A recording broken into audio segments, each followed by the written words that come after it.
And now to news in Washington. Fox News has been reporting that former IRS official Lois Lerner's Blackberry was apparently wiped clean. That after congressional investigators began looking into her involvement in the Tea Party targeting scandal. What does this mean? Jay Sekulow is chief counselor of the American Center for Law and Justice, who is suing the IRS. He represents 41 groups in 22 states as part of the targeting scandal. Jay, do you think that the Internal Revenue Service, good morning, do you think that the IRS, the most powerful agency, one of the most powerful agencies in this country, intentionally destroyed evidence to try and hide wrongdoing? I do think they have, and I think that they're complicit in this. Now, you just had that story about the great white shark. Maybe the shark swallowed Lois Lerner's Blackberry. But the reality is, everything's removed.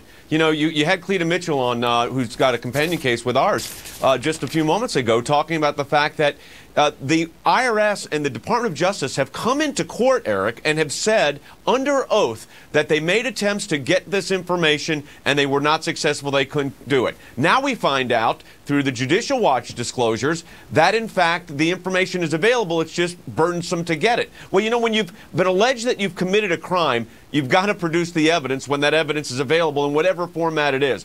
But there's another aspect to the intrigue here, and that is a Department of Justice lawyer who was defending the IRS previously worked for, guess who? Lois Lerner in the tax-exempt office, and he himself was part of the targeting. And when he left the IRS, left the Department of Justice, he went to work in White House counsel's office. So now he's investigating his former boss? He's unbelievable. He's investigating his former boss?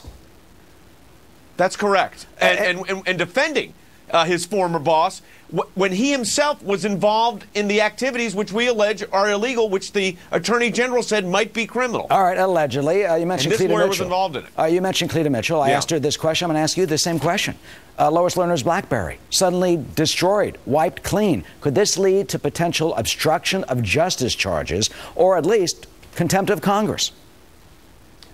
Well, it should lead to both. I mean, the whole idea that you're on notice that there's a congressional investigation going on. You have the IRS chief counsel testifying. You had the Attorney General say he's pursuing criminal investigations here, and then the information's gone. If you intentionally destroy evidence, that is a crime.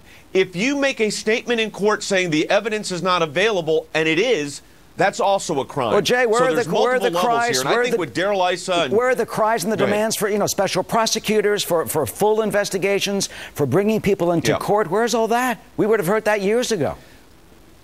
You know, if it was anybody else, you would have, but the Department of Justice is basically taking the position that they are going to stall this thing through, certainly through the midterms, Eric. And I'll give you one other one here that I think is part and parcel of this entire problem. There has been a call for a special prosecutor, special counsel. We had a hearing on that at the end of July. It was one of the last hearings Congress had, and it's precisely for this reason. The conflict of interest is so significant that you've got the Department of Justice basically investigating itself for activity that they engaged in, which may also be criminal. Well, so this whole thing is, I call it a faux investigation. These are not real investigations. Well, they would say that it is. They would say it is a real investigation, and they are trying to get to the bottom of that, even those critics say that's not the case. The New York Observer this morning, right now, saying this quote is beyond outrageous, and it screams of guilt.